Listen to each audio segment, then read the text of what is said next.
I would say bioelectric medicine, which ties into this. In other words, microchips and electricity over pills. A lot of medications have off-target effects. So you have a problem or you want to prevent a problem, you take a drug.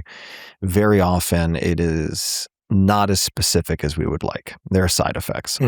There's a burgeoning field of bioelectric medicine that can be applied a million different ways. We probably should talk about it, but I'll give you an example. Here's a crazy example.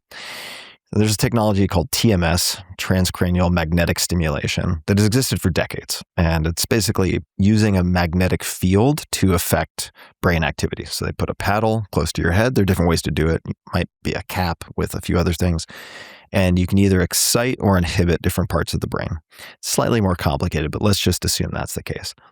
And a scientist named Nolan Williams out of Stanford, along with others, developed something called the SAINT protocol, which is an accelerated version. So instead of taking, let's just say, TMS treatments that you would do once or twice or 3 times a week over 5 months, they compress it all into 1 week, 5 days. And you're getting zapped 10 times a day, on the hour, every hour, each of those 5 days. And what they end up seeing in many instances, and there's good published peer-reviewed studies people can look at, 70% remission of treatment-resistant depression that is durable,